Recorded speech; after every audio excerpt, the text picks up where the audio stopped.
काल से अधिक बलवान कोई नहीं है।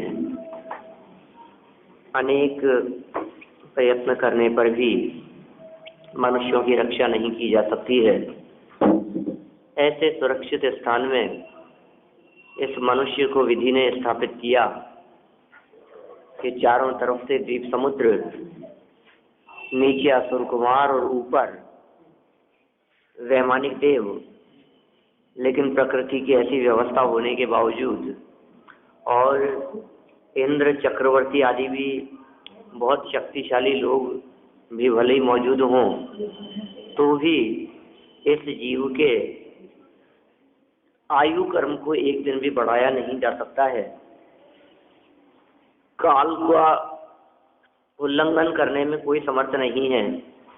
और इसीलिए यहाँ ये कह रहे हैं कि यदि कोई अधिक बलवान दिखाई देता है इस जगत में तो वो काल ही है।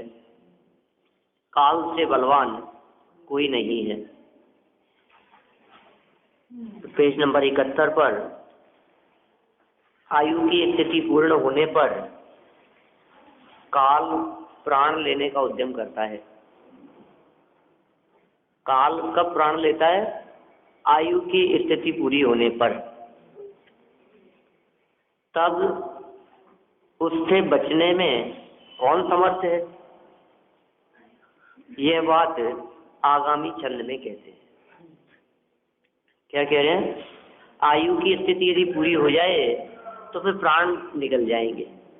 प्राणों के निकलने के पीछे यदि कोई कारण है तो वो कारण है आयु की स्थिति पूरी होना। आयु पूरी हो गई और प्राण निकल गए तो उससे बचाने में कौन समर्थ है कि आयु पूरी हो जाए फिर भी बच जाए? इसमें कोई समर्थ नहीं है दुनिया में।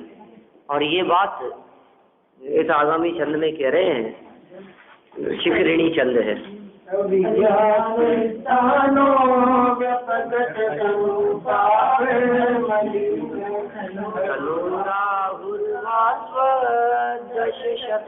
दशशतसराक्रांत भुवनम पुरंतम भास्वरम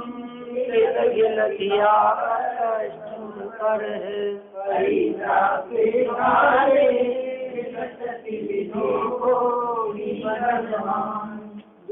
राम का छोड़ जात नहीं दे नहीं पाप नहीं किरण रूपी कर से दिन कर व्यापक है सुभुवन दी खेद है ये रविराम द्वारा जनित किया जाता काल प्राप्त होने पर विधि कौन दुष्ट रक्षा करता।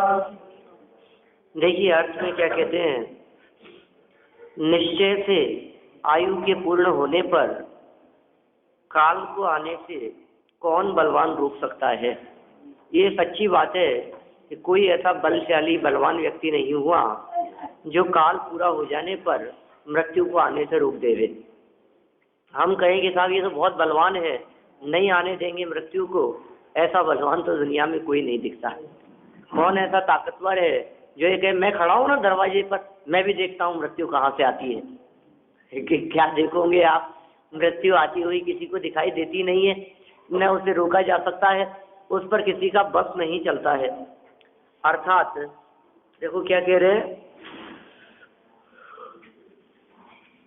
कोई बलवान रोक नहीं सकता या नहीं रक्षा कर सकता। अर्थात कोई रक्षा नहीं कर सकता है, ये बात कही। देखिए हाँ वही सब बात है रक्षा के संदर्भ में।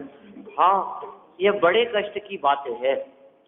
जिस प्रकार संपूर्ण जगत के पदार्थों को अपनी हजारों किरणों से प्रकाशित करने में समर्थ सूर्य को भी नवग्रहों में दुष्ट राहु ग्रहण के समय ग्रस्त लेता है, उसे टालने में कोई समर्थ नहीं है।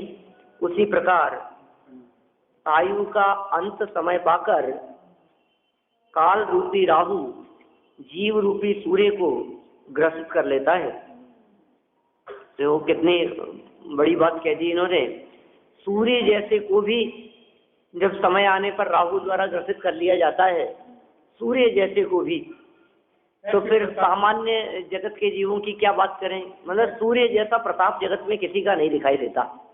सहस्त्र किरण, हजारों किरणें जिसमें से निकलती हो, और सहसा युगपत जगंती, सारे जगत को एक साथ प्रकाशित करने वाला जो दिखाई देता हो, एक साथ पूरे ही जगत को, ये जो जितनी धरती अपने को दिखाई देती है, ये पूरी की पूरी धरती एक साथ सूर्य के माध्यम से प्रकाशित की जाती है।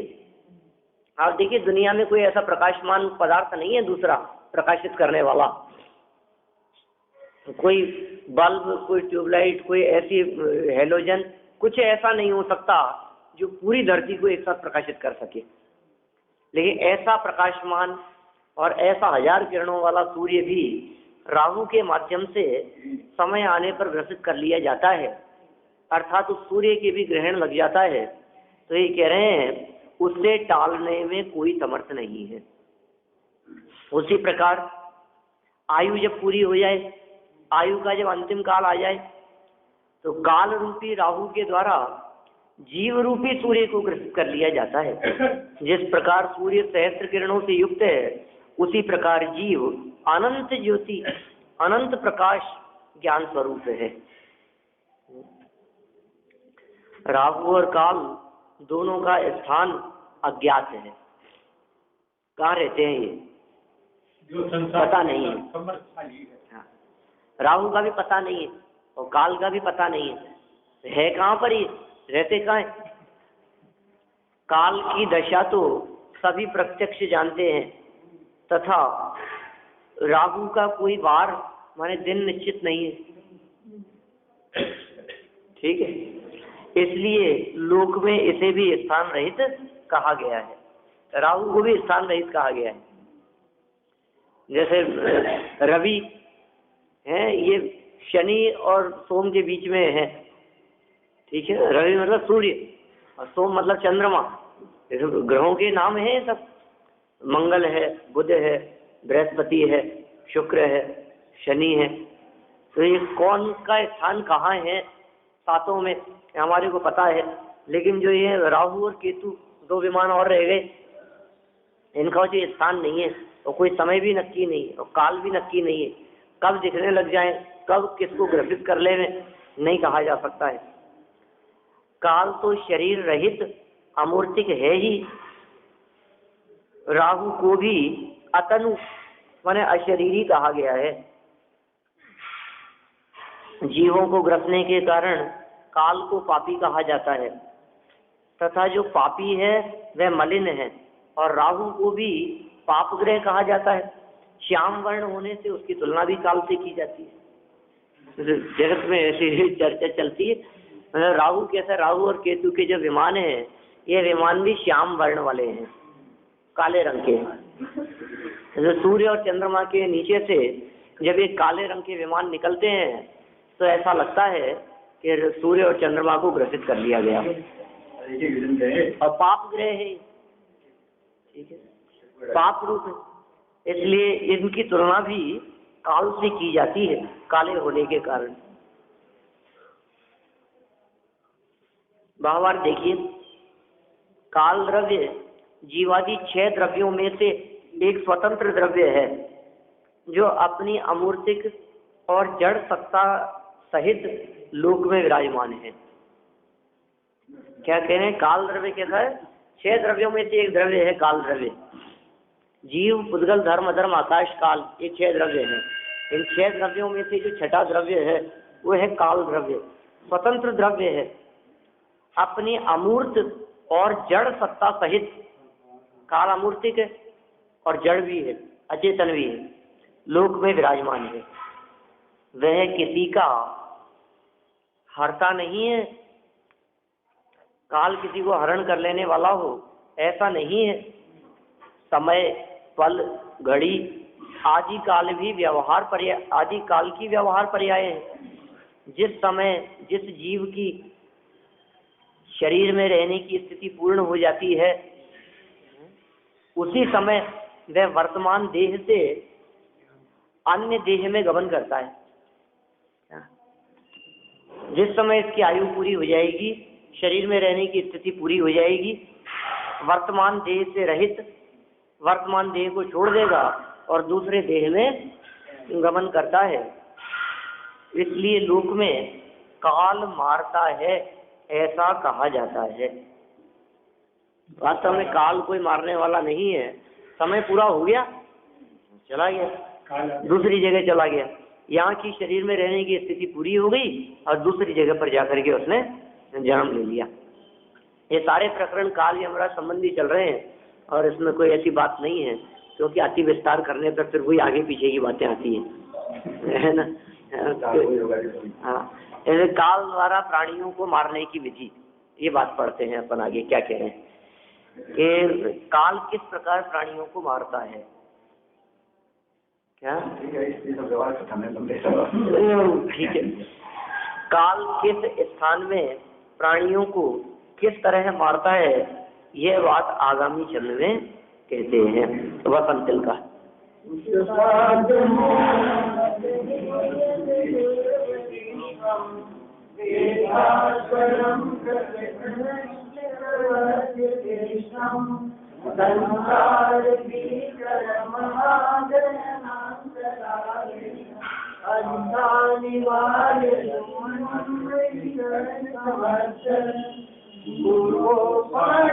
कर्म जगत को अति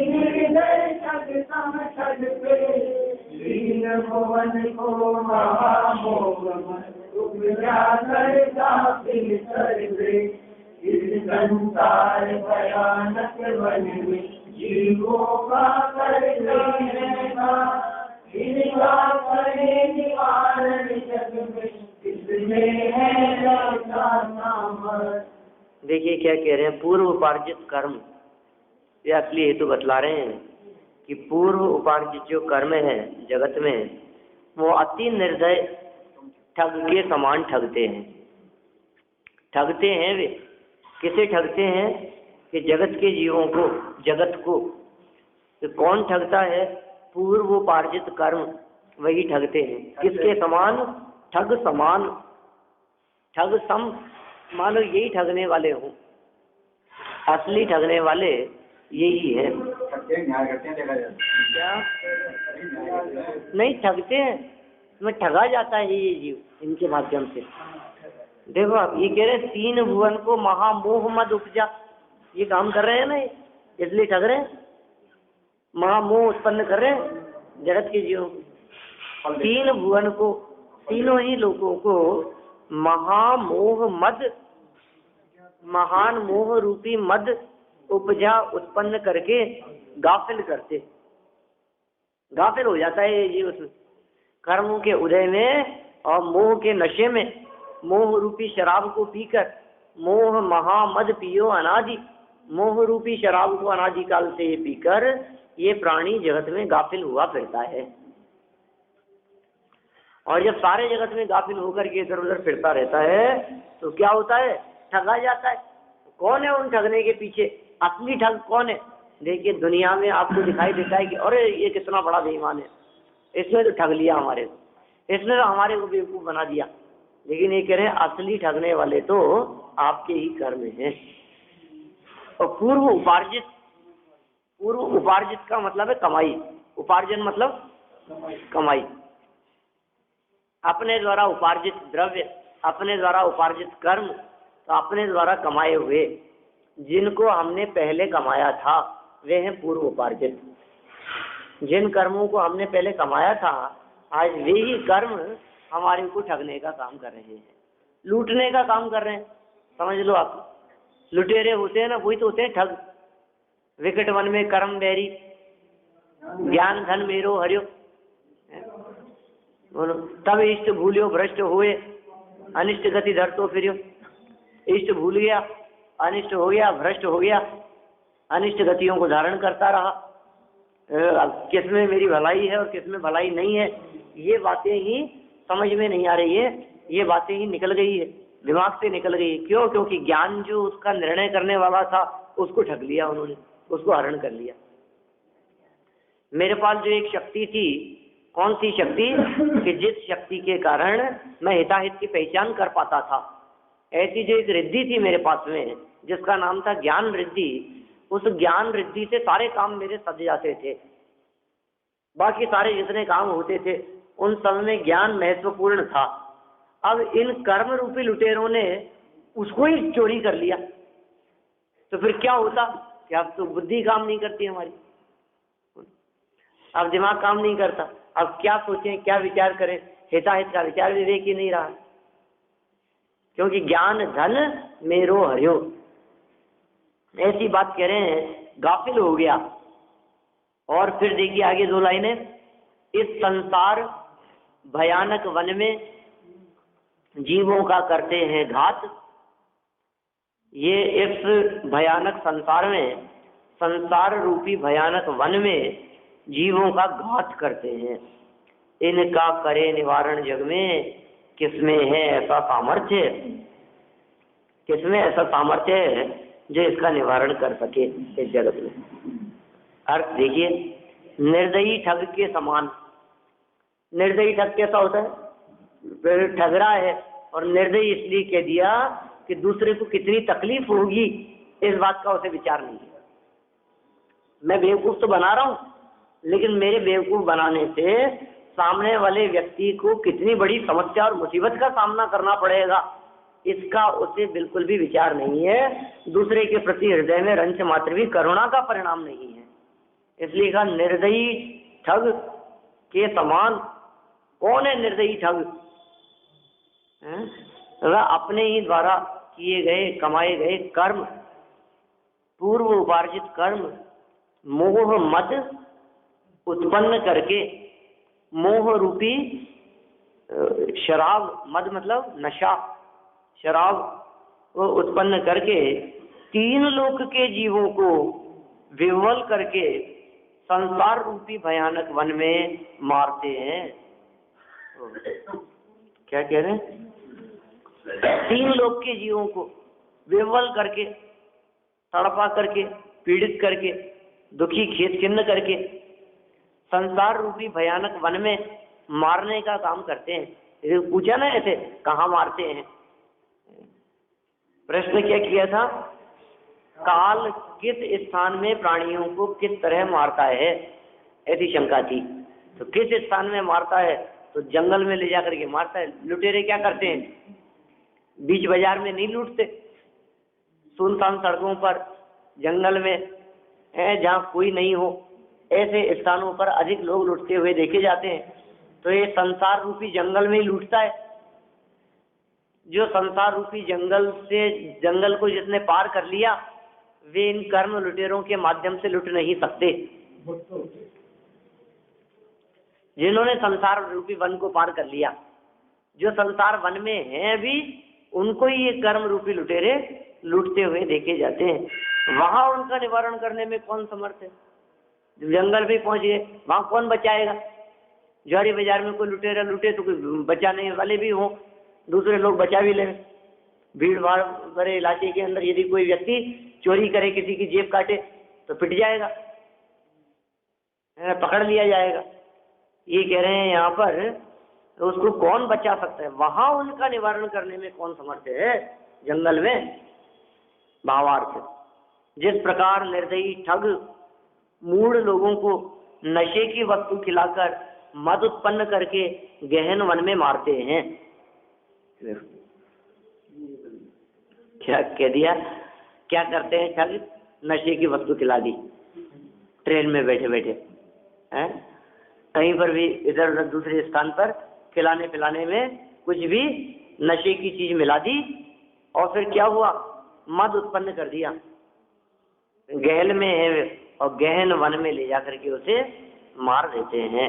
उसी प्रकार कर्म रूपी महानिर्दयी ठग अज्ञानी जीवों को, कर्म रूपी ठग है, और महान निर्दयी है।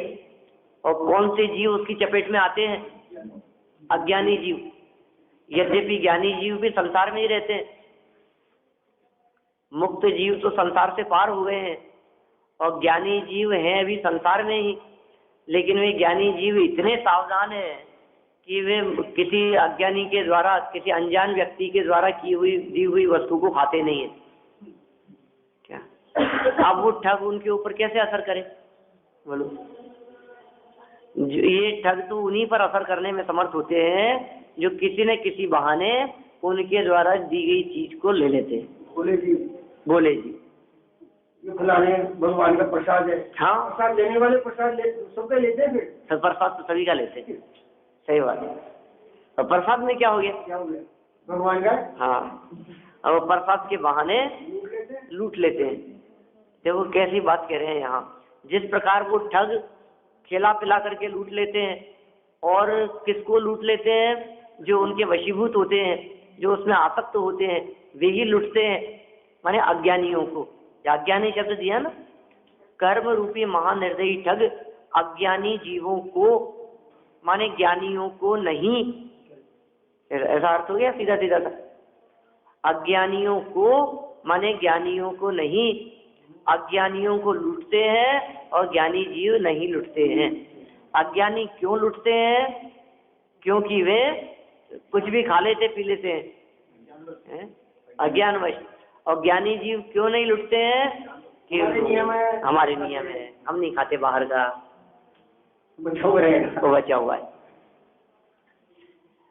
महानिर्दयी ठग अज्ञानी जीवों को मोह रूपी महामद उत्पन्न करके संसार रूपी वन में मारते हैं, वन में ही मरते हैं। उन्हें कौन बचा सकता है? काल अर्थात मृत्यु का कारण कर्म है। मृत्यु का कारण कर्म है, यह असली बात कह दी इन्होंने। दुनिया में मृत्यु का कारण हार्ट फेल कहते हैं, मृत्यु का कारण दुर्घटना कहते हैं, मृत्यु का कारण फिसल गया, अरे साहब ये हो गया, ब्रेन हेमरेज हो गया है, सांसें रुक गई, गला घुट गया है, दम घुट गया, उसका सांस ही नहीं आई उसको, तो बिल्कुल कितने कारण बतलाते हैं। जहर खा लिया, किसी ने जहर दे दिया, किसी ने मार दिया। मृत्यु के कितने कारण हमारे को जगत में दिखाई देते हैं। लेकिन सभी कारणों के पीछे, सभी कारणों की गहराई में, सबके अंदर में एक महत्वपूर्ण बात, एक मूल बात छिपी है, जिस मूल बात का नाम क्या है? कर्म। वो मृत्यु का मूल कारण है, असली कारण। और वो कर्म भी किसका? दूसरे का नहीं, स्वयं के द्वारा किया हुआ। काल का कारण कर्म है। यहाँ काल शब्द का अर्थ जो किया जा रहा है वो है मृत्यु। पहले एक काल शब्द का अर्थ वो भी कर दिया है इन्होंने पीछे भावार्थ में। जीवादि 6 द्रव्यों में से एक द्रव्य जिसका समय आ गया अब उसे जाना है। अपनी अपनी बार ऐसा कहा ना उन्होंने, मरना सबको एक दिन। और ये साथ में जो कह दिया अपनी अपनी बार, अपनी अपनी बार का क्या मतलब है? कि जब जिसका नंबर आएगा, जब जिसका काल आ जाएगा, जब जिसका समय आ जाएगा, जब जिसका टाइम होगा, तभी। कोई टाइम से पहले नहीं जा सकता। और टाइम आ जाने के बाद में किसी व्यक्ति को 2 मिनट की भी मोहलत नहीं मिलती। हाँ, सेकंड का भी अवसर नहीं है। अरे साहब कम से कम इतनी देर तो बचा ही लिया, इतना तो हम कर सकते हैं कि इनको 2 घंटे तो बचा सकते हैं। डॉक्टर ऐसा कह दे रहे, उसके बाद हम नहीं बचा पाएंगे। इतना तो हम खींच देंगे समय, इतना तो निकाल देंगे इनका कि इनकी बेटी मिलने के लिए आ जाए। बोलो, हो जाएगा ऐसा? कह रहे काल का कारण कर्म है। जो कर्मों से बंधे हैं वे काल के वश में हैं। सिद्धों को कर्म नहीं है, इसलिए वे काल के वश में नहीं है। किसके ऊपर काल का बस चलता है और किसके ऊपर काल का बस नहीं चलता है, ये बात इन्होंने यहाँ स्पष्ट कह दी।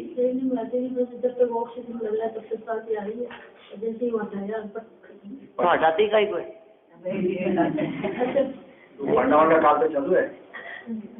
चल नहीं देवे ना, फिर ऑक्सीजन लगे लगे नहीं चले जाते। हमको तो छुट्टी हम तो कर ले जाएंगे, आप ऑक्सीजन बताया और वही ऑक्सीजन लगे लगे भी चली जाती है। ऑक्सीजन लगे लगे भी चले जाते ऐसा दोनों हैं। अरे भाई वही तो हम कह रहे हैं, आपको ऐसा लगा कि ऑक्सीजन हट जाने से चला गया, हम तो ये कह रहे हैं आयु खत्म होने से गया है, ये असली कारण। ऐसी विधि बढ़ गई। कोई व्यक्ति ये भी कह सकता है, आप कह रहे हो कि ऑक्सीजन हटने से मर गए, वे कह रहे हैं जहर खाने से मर गए। जहर खाने से भी मरती है ना, नहीं मरते? तो जहर खाने वाले भी जहर से मरते हैं कि अपने कर्मोदय से मरते हैं? बोलो। जब तक आयु पूरी नहीं होती तब सही तक बात वो मरते नहीं, जहर खाने वाले। देखो, एक व्यक्ति इतना ज्यादा खेद खिन्न हुआ, इतना ज्यादा पीड़ित हुआ, इतना ज्यादा परेशान हुआ अपने घर के माहौल से कि वो जहर खा करके मर गया। अब मैं आपसे पूछता हूँ कि वो परेशानी से मरा कि जहर से मरा? आयु से मरा तो नहीं, अभी इन दोनों में से पूछ रहा हूँ, ऑप्शन दो दिए। परेशान से मरा है ना वो। इतना तेज गुस्सा आया उसने कि कुएं में कूद के मर गया। तो काय से मरा बतलाओ? गुस्से से मरा ना। अब असली कारण तो उसका गुस्सा है ना। गुस्सा नहीं होता तो वो कुएं में कूदता भी नहीं। मैंने असली कारण तो गुस्सा है। तो जो व्यक्ति ने जहर खा लिया उसके असली कारण तो क्रोध है, असली कारण तो परेशानी है, असली कारण तो टेंशन है। वो इन दोनों में से, तो इसका मतलब जहर तो असली कारण नहीं रहा मरने का। जहर के लिए भी एक और कारण था। वो कौन सा था? कषाय। और कषाय के पीछे एक और कारण था, वो परिस्थिति जो क्रिएट हुई है और जो ऐसा अंदर में चारित्र मोहनी कर्म का जो उदय चल रहा है क्रोधादि कषायों का, वो उसके पीछे कारण था। तो कर्म के उदय से कषाय भाव और कषाय भाव से इसकी ऐसी परिस्थिति कर ली इसने आत्महत्या, जहर खा करके मरी। माने जगत में आप देखो, सभी कारणों के पीछे यदि कोई एक कारण तलाशेंगे तो आपको असली बात का पता लग जाएगा। मैंने अभी 10 कारण बतलाए आपको, 10-12, मतलब उन 10-12 में सब में एक चीज कॉमन है, आयु कर्म का क्षय। अच्छा, किसी व्यक्ति ने गोली मार दी और मर गया, तो किसी व्यक्ति की गोली मारने पर बच भी तो जाते हैं। किसी व्यक्ति ने जहर खा लिया और मर गया, तो जहर खाने के बाद बच भी तो जाते हैं। कोई व्यक्ति फंदा लगा करके लटक गया, लेकिन लगा के लटकने के बाद भी तो बच जाते हैं। अब बताओ, अब फिर असली कारण क्या है? तो आयु शेष थी इसलिए बच गया। अब क्या कहें? एक्सीडेंट में मर गया, तो एक्सीडेंट में बच भी तो जाते हैं, तो फिर एक्सीडेंट मरण का कारण तो नहीं हुआ। 4 लोगों एक साथ हुआ था, एक ही मर गया। बोलो आप, एक्सीडेंट तो पूरी गाड़ी का एक साथ हुआ, 4 लोग बैठे थे, एक मर गया 3 बच गए, 3 मर गया 1 बच गया। बोलो अब क्या करें? कौन बच गया और कौन मर गया कैसे कहा जाए? तो साहब, यमराज एक बार में एक को ही ले जा सकता था, इसलिए एक तो मर गया 3 बच गए। 2 हाथ से 2 को ले जा सकता था, 2 बच गए। अब 2 को बाद में लेने आएगा, अब लेने क्या आएगा? अब तो बचाने वाली भीड़ इकट्ठी हो गई, इसलिए बच गए। अभी तो ऐसा कुछ नहीं है भाई, सीधी सी बात है कि बचाने वाला भी कोई नहीं है और मारने वाला भी दूसरा कोई नहीं है। स्वयं ही अपने आयु कर्म से मरता है और स्वयं ही अपना आयु कर्म पूरा हो जाने पर चला जाता है। माने आप देखिए, ये आयु कर्म जो है या कर्म की बात कहकर भी कितनी स्वाधीनता बतलाना चाह रहे हैं। यहाँ इन कथनों को पढ़ करके कितनी स्वतंत्रता, कितनी निर्भयता हमारे हृदय में आनी चाहिए। ये बात पढ़ सुन करके तुरंत हमारे दिमाग में आनी चाहिए, ओहो मुझे कोई नहीं मार सकता। अभी जो कह रहे हो काल मार सकता है, कर्म मार सकता है। अरे कर्म और काल तो मेरा ही बांधा हुआ है क्या? इसका मतलब उसके अलावा और कोई नहीं मार सकता। इसका मतलब ये कि दुनिया में कोई व्यक्ति ऐसा नहीं है जो मुझे मार सकता हो। कितनी निर्भयता आ गई। अरे अरे वहां मत जाना, मार देंगे तुम्हारे। कौन मार सकता है मुझे? दुनिया में कोई व्यक्ति मुझे, देखो कैसे मारने की चर्चा करते हुए भी निर्भयता दिखा रहे हैं, मारने की चर्चा करते हुए भी सुरक्षा दिखा रहे हैं। इस प्रकरण को पढ़ करके अपने को ऐसा लगता है कि वो हो कोई नहीं बचा सकता, वो हो कोई नहीं बचा सकता, अरे साहब काल आ जाएगा, सबको मरना ही है, बड़े से बड़े योद्धा भी बचाने में समर्थ नहीं है, शक्तिशाली सामर्थ्यशाली भी नहीं बचा सकते हैं, भगवान भी उतर करके आ जाए तो बचा नहीं सकते हैं। अरे हम ये कह रहे हैं, इसी बात को ऐसे समझ लो कि भगवान भी उतर करके आ जाए तो मार नहीं सकते। उल्टा लगा लो ना आप उस बात को। जब हमने समझा कोई नहीं बचा सकता, कोई नहीं बचा सकता, आगे हमने कोई नहीं मार सकता, कोई नहीं मार सकता, भगवान क्या बचेगी? वस्तुस्थिति यही व्यवस्था ऐसी है, भगवान क्या है? कौन मार सकता है हमारे को? माने जब हमने सारे कारणों की चर्चा करके सब में एक बात कह दी, आयु पूरी होगी तो मरेगा और आयु बची होगी तो बचा रहेगा। अब फिर किस बात का खतरा है? अब किस बात का डर है? बतलाओ, बोलो किस किस चीज से डरे हम? कि डरने की बात ही नहीं है, आयु शेष होती है तो बचते ही हैं, उन्हें मारने में कोई समर्थ नहीं होता। निज आयु क्षय से मरण हो, ये बात जानवर ने कही, तो मार कैसे सकोगे जो आयु हर सकते नहीं? कोई व्यक्ति कहे मैं तुझे जान से मार दूंगा, कैसे मार देगा भाई? तो मेरी आयु को हरण कर सकता है? तेरे अधीन है क्या? जो व्यक्ति मेरी आयु को हरण करने में समर्थ हो सके वो मुझे मारने में समर्थ हो सकता है, लेकिन कोई मेरी आयु का हरण नहीं कर सकता, इसलिए कोई मुझे मार भी नहीं सकता। भी सकते हो, दोनों बातें। निज आयु क्षय से मरण हो, यह बात जिनवर ने कही, वे मार कैसे सकेंगे जब आयु हर सकते नहीं। तो बोलो वे कैसे मार सकेंगे हमारे को जब वे हमारी आयु का ही हरण नहीं कर सकते? तो मैंने आचार्य कुंद स्वामी की जो गाथाएं हैं, ये कितनी मार्मिक गाथाएं कह दी उन्होंने। वे मार कैसे सकेंगे मेरे को? तुम जो डर रहे हो वो मार ही नहीं सकते, डरने की बात ही नहीं है। अरे नहीं साहब, मार के आगे भूत भागते हैं तो कहते हैं मारेंगे तो सही, तो मर ही जाऊंगा मैं, तो गोली लगेगी तो बच जाऊंगा। ऐसा भी कोई होता है क्या कि आयु कर्म से ही बचता हो? हम आपको ये बात कहते हैं कि आप आयु की इतनी बात कर रहे हैं, हमें ये बता दो, हम ट्रेन की पटरी पर ट्रेन के सामने जाकर के खड़े हो जाएंगे और ये कहेंगे साहब आयु होगी तो बच जाएंगे, तो बचेगा कि नहीं? बोलो बाबूजी।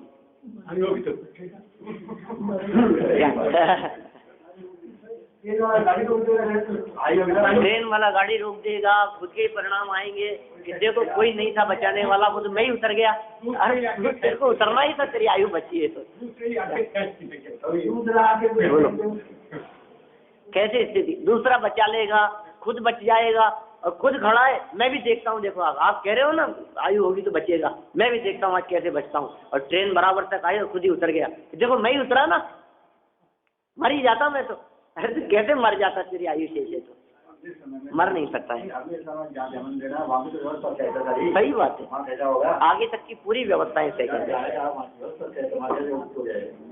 सारी व्यवस्थाएं सब कनेक्ट है, एक दूसरे से लिंक है। आगे माने जन्म मरण आदि के जो प्रसंग हैं ये बनते रहते हैं, इस तरह की परिस्थितियां चलती रहती है। ये देखिए इन्होंने अंतिम लाइन देख लीजिए एक बार वापस, क्या कह रहे हैं? काल का कारण कर्म है, ये बात हुई। माने काल का ब्रैकेट में शब्द दे दिया मृत्यु, तो अपन काल का कारण कर्म है ये नहीं पढ़ करके सीधा बात करें अपन मृत्यु का कारण कर्म है। मृत्यु कर्म के कारण से, कौन से कर्म के कारण? उसमें भी एक स्पेसिफिक बिल्कुल एक कर्म है जिसका नाम है आयु कर्म, उससे ही है। जो कर्मों से बंधे हैं वे काल के वश में है। काल के वश में कौन है? जो जीव कर्मों से बंधे हुए हैं। मैंने हम सब बंधे हुए हैं, जीव हैं, इसलिए हम सब काल के वश में हैं, उस कर्म के वश में हैं। और जो सिद्ध भगवान है जिनके कर्म ही नहीं है, जो कर्मों से ही मुक्त हो गए हैं, सिद्ध परमात्मा, आयु कर्म पर जिन्होंने विजय प्राप्त कर ली है, इसलिए वे काल के वश भी नहीं है। और जो काल के वश नहीं है उन्हें मृत्यु भी नहीं आती है। इसलिए सिद्ध परमात्मा कभी नहीं मरते। एक बार जिन्हें सिद्ध दशा की प्राप्ति हो जाती है वे सदा सदा काल के लिए उस सिद्ध दशा में ही मौजूद रहते हैं, विराजमान रहते हैं। और संसार दशा में रहते हुए तो इस जीव का मरण अवश्यम भावी है। अब ये कौन आता है यहाँ लेने के लिए, जाता कैसे है, एक क्षेत्र से दूसरे क्षेत्र में कैसे चले जाता है, कैसे विहार करता है, आकस्मिक आगमन यमराज का, ऐसी चर्चा इन्होंने आगे की है। कल पढ़ लेंगे अपन इस प्रकरण को आगे।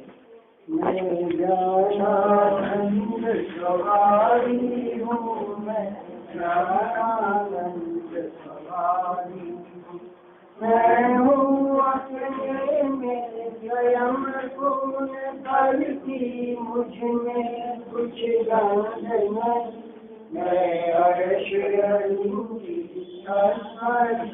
पर के कुछ भी संबंध नहीं। मैं रंग राग से भिन्न भेद से भी मैं निराला हूँ। मैं हूँ अनंत चैतन्य पिंड निज रस में रमने वाला। मेरा करता मुझ में करता कुछ काम नहीं। मैं मुझ में रहने वाला हूँ, पर मेरा विश्राम नहीं। मैं शुद्ध बोध अविरोध परिणति से अप्रभावी हूँ। आत्मानुभूति से प्राप्त तत्व में ज्ञानानंद स्वभावी हूँ। मैं ज्ञानानंद स्वभावी हूँ। मैं ज्ञानानंद स्वभावी हूँ। सतनाश देखो ज्ञान के प्रकाश देखो, अपरिभाष देखो भानु शिवरानी है। समुद्र विज्ञान देखो बंदरी दीवान देखो, सफर विज्ञान देखो परम क्रमणी है। अनुभव सार देखो जीव के चकार देखो, काउन चकार देखो भव्य उड़वाणी है। जहाँ तहाँ तार देखो पार के उतार देखो, सुख विस्तार देखो वैसी चिन्हवाणी है। चिन्हवाणी की अद्भुत परमान, यहाँ लाल की गणेश माता हुई ज्ञान। चिन्हवाणी भारती कोई जपुर में, जो तेरा शरणागत सो पावे सुचे। जा वाणी के ज्ञान से सूझे लोकालोक, वो वाणी मस्तक नमो सदा दे दो।